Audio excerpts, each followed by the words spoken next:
SSC 26 batch, জানি তোমরা এখন একটা অনেক কঠিন সময়ের মধ্যে দিয়ে যাচ্ছ। তোমাদের এখন এই সময়টা অনেক বেশি ইম্পর্টেন্ট ভাইয়া। তবুও আজকের এই ভিডিওর এই টাইমটা অবশ্যই তুমি ভিডিওটা দেখো ভাইয়া।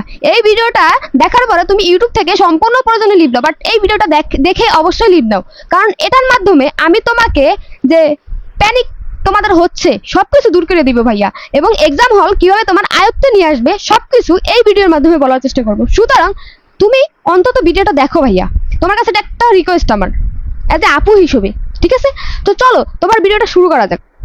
আজকে আমি মূলত তোমার এক্সাম হল এবং এক্সামে কিভাবে মেন্টালি প্রিপারেশন নিবা সেটা নিয়ে আমি কথা বলবো। তোমার এসএসসির আর মাত্র কিছুটা দিন বাকি আছে। তোমার এই সময়টা আমরাও পার করে আসছি, তখন আমাদের কিভাবে প্যানিক হতো, সেই প্যানিকগুলো কিভাবে কাটিয়ে খুব ভালোভাবে রেজাল্টটা বয়ে নিয়ে আসছি, সেইগুলো আজকে তোমাদের সাথে আমি শেয়ার করব।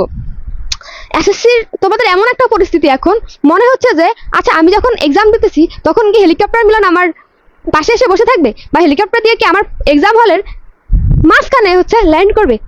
এরকম কিছু না। এগুলা মন থেকে দূর করো ভাইয়া। তুমি যদি কোনো কিছু পারো, তুমি নিজের ভিতরে একটা কনফিডেন্স নিয়ে আসো। হেলিকপ্টার মিলন কেন, সারা বাংলাদেশ যত প্রশাসন আসে সবাই যদি আমার সামনে এইভাবে দাঁড়িয়ে থাকে, আমি লিখতে থাকবো। আমি যদি ন্যায় পথে থাকি তোমাকে কেউই বাধা দিতে পারবে না। ধরো তুমি কোনো নকল করছো না, কারোটা দেখছো না, কাউকে ডিস্টার্ব করছো না, তোমাকে এক বেঞ্চে বসাক না হলে একটা রুমে বসাক, কোনো কিছু যায় আসে না। নিজেকে এই মাইন্ডসেট করো যে আমি পারবো, ইনশাল্লাহ আমাকে দিয়ে হবে, আমি আমার বাপ মার মুখে হাসি ফুটাবো। দ্যাটস ইট ভাইয়া। সো চলো তোমাদের আজকে আমি এক্সামের আগের দিন থেকে এক্সাম হল যাওয়া পর্যন্ত অ্যান্ড কিভাবে সময়, এমসিকিউ, সিকিউ এগুলো সব ম্যানেজ করবা সেটা নিয়ে ভিডিওটা শুরু করি, ঠিক আছে? আমি মূলত এর আগে তোমরা কখনো এরকম পাবলিক এক্সামে বসো নাই। তোমরা হলো একটা মারা খাওয়া ব্যাচ, ঠিক আছে? তোমাদের 8-এ অটো পাস, মেবি 5-এও অটো পাস, হ্যাঁ। সো তোমাদের এরকম একটা মানে এটা এক্সাম যে তোমাদের বাবার মুখে এই এক্সামটা দিয়ে হাসি ফুটাতে হবে। অবশ্যই সবার জন্য দোয়া রইলো, সবাই অনেক ভালো রেজাল্ট করতে পারবা, মা বাবার মুখ। আমার এই ভিডিওর মূল উদ্দেশ্যই তোমাকে প্যানিক থেকে দূরে রাখার। আজকে তোমাকে বুঝিয়ে দেব তুমি কিভাবে প্যানিক থেকে দূরে থাকবা। আসো, তোমাদের মনে এখন এমন একটা চিন্তা আছে না, আমি কি পড়েছি আর এক্সাম হলে কি না কি আসতে পারে, এরকম কিচ্ছু না। তুমি যা পড়েছো সেখান থেকেই আসবে। তুমি একটা যেই গল্পটা পড়ছো বা তোমার স্যার তোমাকে পড়াইছে সেটা অনেক ইম্পর্টেন্ট গল্পটাই পড়াইছে, যেটা তুমি পড়ে আসো নাই সেটা মনে করো সেটা ইম্পর্টেন্ট না, এই জন্যই আমি পড়ি নাই, এরকম একটা অবস্থা, ঠিক আছে? দেন আমাদের এক্সামের আগের দিন আমাদের সমাজে একটা রিচুয়াল আছে যে সবার কাছ থেকে দোয়া নেওয়া। সেটা তুমি কিভাবে নিবা, সেটা তুমি এক্সামের আগের দিন বিকালের আগে সেরে ফেলবা, অ্যান্ড সেটা ফোনেই সারার চেষ্টা করবা, ঠিক আছে? সবাইকে ফোন দিয়ে সালাম দিয়ে জাস্ট বলবো যে আমার এক্সাম দোয়া করবেন। যদি কোনো সালামি টালামি দেওয়া লাগে সেটা বিকাশে দিয়ে দিবে, ঠিক আছে? ওরকম কারো বাড়িতে যাই আর টাইম লস করা, এটা টাইম লস করার সময় না ভাইয়া, এটা অ্যাকচুয়ালি টাইম লস করার সময় না, ঠিক আছে? তোমার যদি কোনো আত্মীয় থাকে, যদি যে কি বলে, সে যদি তোমার প্রতি মন খারাপ করে আমার বাড়িতে আসলো না, সে তার সাথে সম্পর্ক রাখার দরকার নেই। সে যদি তোমার আত্মীয় হয়, তোমার সময়ের মূল্যটা এখন বুঝবে, তাকে ফোনে বলবা, হলে হবে না হলে নাই, ঠিক আছে? সে রাগ করে থাকুক, কোনো ব্যাপার না, ছেড়ে দাও। এক্সামের দিন আগের বিকালে আগে তুমি যত এই যে সালামির ব্যাপারটা মানে ফোন দিয়ে দোয়া নেওয়ার ব্যাপারটা এটা সেরে ফেলবা, ঠিক আছে? তোমার টিচারদের, তোমার আত্মীয় স্বজনদের অবশ্যই বলবা, অবশ্যই তাদের দোয়ার প্রয়োজন আছে, অবশ্যই ফোনে বলবা, ঠিক আছে? দেন তোমার এক্সামের আগের দিন বিকালে একটু সবার সাথে কথা বলবা, একটু রিল্যাক্স থাকার চেষ্টা করবা। দেন তুমি এক্সামের আগের দিন এটা মাথায় আনবা না যে আমি এটা পড়ি না এটা পড়ি না, এখন সব পড়া লাগবে, এরকম না। এক্সামের আগের দিন তুমি অতটুকু পড়বা শর্টকাটে, যে তোমার সিলেবাসটা মোটামুটি একটা রিভিশন দেওয়া যায়, এরকম একটা অবস্থায় তুমি পড়াশোনাটা সেরে ফেলবা, ঠিক আছে? তুমি এক্সামের দিনে 10টা থেকে 11টার মধ্যে ঘুমিয়ে পড়বা এক্সামের আগের দিন রাতে, ঠিক আছে? 10টা থেকে 11টার মধ্যে ঘুমিয়ে যাওয়ার চেষ্টা করবা ভাইয়া। এর বেশি রাত জাগা দরকার নেই। এমন হলো যে তুমি আলা না করো, পরদিন সকালে ঘুম থেকে উঠতে লেট করে ফেললা, এরকম যেন না হয়, হ্যাঁ? এর মধ্যে ঘুম থেকে উঠে যাওয়া। দেন তুমি সকালবেলা যদি তুমি ইসলাম ধর্মের হও, অবশ্যই নামাজ পড়ার চেষ্টা করবা, নামাজটা পড়ে নিবা, বা অন্য কোনো ধর্মের হলে তোমার ধর্মের অনুযায়ী তুমি প্রার্থনাটা সেরে ফেলবা। দেন সবচেয়ে ইম্পর্টেন্ট যেই কাজটা তোমার ফাইলটা গুছাবা, ঠিক আছে? পরীক্ষার হলে ফাইলটা গুছানোটা অনেক ইম্পর্টেন্ট, প্রথম দিন এটা নিয়ে অনেক প্যারা থাকে। তুমি কি করবা, যখন তুমি প্রার্থনা থেকে আসবা, নামাজ পড়ে আসবা, তোমার মাইন্ডটা ওই সময় সবচেয়ে বেশি ফ্রেশ থাকে ভাইয়া। তোমার অ্যাডমিট কার্ড, তোমার কোন কলমটা লাগবে, তোমার রাবার লাগবে, তারপর তোমার স্কেল লাগবে, এগুলো সুন্দর করে ফাইলটা গুছিয়ে রাখবা। দেন তোমরা যেটা করো, সকালবেলা অনেক স্টুডেন্ট আছে তোমার না খেয়ে এক্সামে যায়, হ্যাঁ? না খেয়ে এক্সাম হলে যায়, হ্যাঁ? না খেয়ে এক্সাম হলে যায়, কি করে, তার মাথা ঘুরায়, সে এক্সাম দিতে পারে না। অনেক সময় আমাদের ব্যাচে এরকম একটা স্টুডেন্ট হয়েছিল, ও এক্সাম হলে পড়ে গেছে, ও ও স্টিল 1 ঘন্টা কোনো লিখতেই পারে নাই। এবার বুঝো ভাগ্যে সেটা সিকিউ সময় হয়েছে, মানে ওর এমসিকিউটা দিতে পারছে সিকিউ সময়, তারপরও পাস করে গেছে। যদি এরকম হতো যে আরো অজ্ঞান থাকতো তখন কি হতো? অবশ্যই সকালবেলা ভালোভাবে ভালো খাবার, স্বাস্থ্যকর খাবার খেয়ে এক্সাম হলে যাবা। দেন হচ্ছে এটা মাথায় রাখবা, সকালবেলা হচ্ছে তুমি তোমার বাসা যতই দূরে হোক না কেন সেটা তোমার ব্যাপার, তুমি কি করবা সকাল 9টায় ভাইয়া তুমি এক্সাম হলে থাকবা, মাস্ট থাকবে। এক্সাম হলে 9টার পরে যেন তুমি না ঢুকো। মাথায় রাখবা আমার বাড়ি যত দূরে হোক ধারক, তুমি 9টা বাজে যে এক্সাম হলে উপস্থিত থাকবা। ওকে, দেন হচ্ছে তুমি, কারণ একটু আগে থাকাটা কেন সেফ আমি বলতেছি, তোমার 9:30-এ তো তোমার ইয়াই দিয়ে দেয়, তোমার সিকিউ এমসিকিউর যে শিটগুলো আছে ওটা দিয়ে দেয়। এই 30 মিনিটটা কেন 30 মিনিটটা কেন আগে যাবা? যেটা হচ্ছে প্রথম দিন তুমি সিরিয়াল জানো না, তোমার সিট কোথায় পড়ছে সেটা জানো না, সেটার জন্য একটু প্যারা খাইতে হয়, তোমার এটা বের করতে হয়। সো আধা ঘন্টা আগে যাওয়া তোমার জন্য উচিত, আধা ঘন্টা আগে যাবা। ওকে, দেন হচ্ছে ওইখানে যায় আধা ঘন্টা যদি আগে যাও তুমি একটু ইজি ফিল করবা। যখন এক্সামের টাইম 1 ঘন্টা, ধরো 9টা থেকে 10টা একটা রুমের মধ্যে আসো, অনেকে সেখানে তোমার পাশে এক্সাম দিবে, তো সবার সাথে তুমি একটু ফ্রি হইতে পারলা, এরকম একটা ব্যাপার থাকে। ঠিক আছে, সো 1 ঘন্টা আগে যাওয়ার চেষ্টা করবা মাস্ট। এক্সাম হলে দেখবা তোমার নার্ভাসনেসটা অনেক কাজ করছে। আর সবসময় এই টাইমটাতে মনে মনে একটা চিন্তা ভাবনা রাখবা যে আমি পারি, আমি পারবো। কখনোই এটা মনে আনবাই না, আবার বলি কখনো এটা মনে আনবা না যে আমি পারি না, আমি যেটুকু পড়ে আসছি সেখান থেকে মনে কমন আসবে না, এই চিন্তাটা তোমার মাথায় আনা যাবে না। এটা মাথায় আনলে কি হবে, তুমি উদ্বিগ্ন হয়ে যাবা, তুমি হয়তো বা জ্ঞান হারাইতে পারো, এরকম চিন্তা আনবা না মাথার মধ্যে যে আরে প্রশ্ন যা হবে চিল, আমি তো পারি। ঠিক আছে, তুমি যদি 1 ঘন্টা আগে যাও দেখবা যখন তোমাকে টিচাররা আসবে, তোমার সাথে পরিচয় হবে, তখন তোমার ইজি লাগবে। হ্যাঁ, তুমি যাওয়ার পরে যখন ইজিটা লাগবে, যখন তোমাকে এমসিকিউ দেখবা টিচার আসছে, হয়তো বা 2 জন 3 জন 4 জন, তোমার রুমের আকার অনুযায়ী হচ্ছে ওই যে যারা গার্ড থাকে তারা থাকে। ঠিক আছে, ওনাদের সাথে অবশ্যই ভালো ব্যবহার করবা, কারণ অ্যাজ এ টিচারের সাথে যেমন ব্যবহার কর ওরকম করলেই হবে।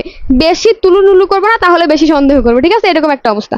তুমি একজন বড় মানুষ হিসাবে যেরকম রেসপেক্ট করো ওইটাই জাস্ট করবা।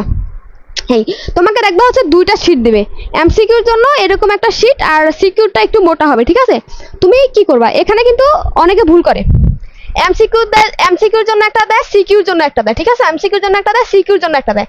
যখন এমসিকিউরটা দেয় আর সিকিউরটা দেয়, অনেক স্টুডেন্টে না বুঝে কি করে প্রথম দিন তোমার সিকিউর যেই রোল রেজিস্ট্রেশন এটা আগে লিখে, এমসিকিউটা ভাইয়া পরে লেখে, ও রেখে দেয়, মনে করে যে পরে টাইম পাবো আগে সিকিউরটা লিখি। কিন্তু না, তোমার সিকিউরটা লেখার জন্য তোমার ধরো প্রথমে এমসিকিউর জন্য টাইম দেওয়া থাকে 30 মিনিট, 30 মিনিট পরে তোমার এমসিকিউর খাতাটা হচ্ছে নিয়ে যায়, কিন্তু সিকিউরটা নাই কত এক্সামের লাস্টের টাইমে। ঠিক আছে, তোমার যখন 2টা পেপার দিবে তখন তুমি কি করবা, আগে এমসিকিউটা শুরু করবা। ঠিক আছে, আগে এমসিকিউটা শুরু করবা, কারণ তুমি সিকিউরটা লিখছো, বাট এমসিকিউটা পূরণ করতে করতে 30 মিনিট তো গেছে, এমসিকিউর জন্য 30 মিনিট দেওয়া আছে, সেখান থেকে 5 মিনিট চলে গেল, তখন তোমার লস।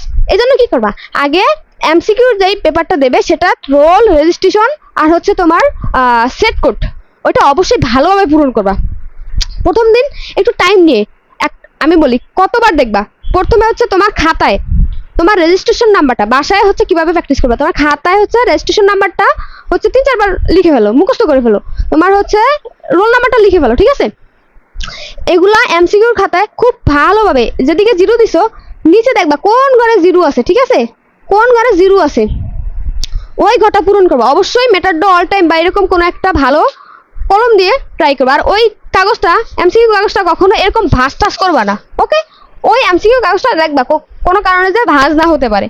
আর হচ্ছে তোমার এমসিকিউটা সেট কোড, তোমার দেখবা টেবিলে একটা অনেক সময় সেট কোড লেখা থাকে, ওই সেট কোড কিন্তু লেখা দিবা না তোমার ইয়াতে, তোমার হাতে যেই কোশ্চেনটা দেবে সেখানে দেখবা কোন সেট কোডটা আছে, সেই সেট কোড অনুযায়ী এমসিকিউর পেপারে সেট কোডটা পূরণ করবা। এটা কিন্তু মাথায় রাখবা, অনেক সময় এই কারণে পোলাপান মারা খায়। সো আগে এমসিকিউর ক্ষেত্রে এইটা করবা। আর এমসিকিউ কোনটা কিভাবে দাগাবা, প্রথমে তোমার এরকম করবা যে তুমি যেগুলা পারো আগে সেইগুলা দাগাবা। তুমি যেগুলা পারো, ধর তোমাকে এখানে 30টা এমসিকিউ দেওয়া আছে, এখান থেকে যেগুলো আগে তুমি পারো সেগুলো দাগাবা, যেগুলো পারো না সেগুলো পরের জন্য রেখে দিবা, যেগুলোতে একটু টাইম লাগবে, তুমি পারো একটু টাইম লাগবে, সেগুলো পরের জন্য রেখে দিবা। ঠিক আছে, আর যদি হেল্প পাও তাহলে তো পাইতেই পারো। ঠিক আছে, আর যদি দেখো যে তুমি লাস্ট 1 মিনিট বা 2 মিনিট বাকি আছে, তুমি পারতেছো না, কোনো ঘর খালি রেখে আসবা না, তুমি যেগুলো পারো না ওই ঘরগুলো খালি রেখে আসবা না, কিছু না কিছু দাগিয়ে দিবা, সম্ভাব্যটা দাগিয়ে দিবা, হলেও তো হতে পারে। ঠিক আছে, সো না দাগায় আসার থেকে দাগায় আসাটা অনেক বেশি উত্তম। ওকে, এগুলো এমসিকিউটা। আর সিকিউর সময় খাতাটা যেভাবে সাজাবা, তোমার সিকিউর খাতার ক্ষেত্রে অনেক স্টুডেন্ট দেখি তোমার ধরো তোমার ধরো 5টা বা 6টা 7টা প্রশ্নে ধরো 13টা বা 11টা প্রশ্ন দেওয়া থাকবে, তোমার 5টা 6টা অ্যান্সার করা লাগবে এরকম, ঠিক আছে? তুমি কি করবা, প্রথমে তুমি ধরো 1 নং পারো, প্রথমে তুমি 1 নং পারো, 1 নং এর অ্যান্সারটা লিখবা, ঠিক আছে? তারপরে তুমি 2 নংটা পারো না, 3 নং পারবা, 1 নং এর অ্যান্সার যেখানে শেষ হয়েছে সেইখান থেকে আবার 2 নংটা লিখবা, ঠিক আছে? আবার ধরো 2 নং পারো, 3 নং পারো না, তুমি 4 নং পারো, খাতার মধ্যে যে আমি 2 নংটা পারি না এটা পরে লেখার চেষ্টা করব, এখান দিয়ে একটু ফাঁকা রেখে দিই।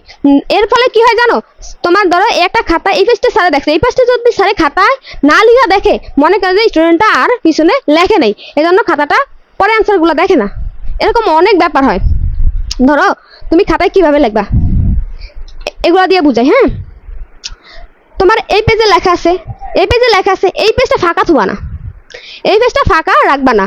অবশ্যই যদি এই পেজের পরে লেখা থাকে, অবশ্যই সবসময় পিটিও সংক্ষেপে এরকম পিটিওটা মেরে যাবা, প্রতিটা পেজের পরে এই পিটিওটা অবশ্যই লিখে দেবা। না হলে অনেক সময় এটা লেখার অভ্যাস করবা ভাইয়া, না হলে তোমার পরে লেখা থাকে বাট হচ্ছে কি, পরে লেখা থাকে বাট হচ্ছে স্যারে দেখে না, মনে করে যে সাদা পেজ পরে কোনো লেখা নাই, ঠিক আছে? এই জন্য তুমি স্যারকে তো আর এক্সামের পরে যা ধরতে পারো না, স্যার আমি লিখছি, এটা আমি খালি রেখে পেজটা লিখছি, এরকম তো বলতে পারবা না। হ্যাঁ, প্রথমে যেগুলো পারবা সিরিয়াল অনুযায়ী সেগুলো দিয়ে দিবা, ঠিক আছে?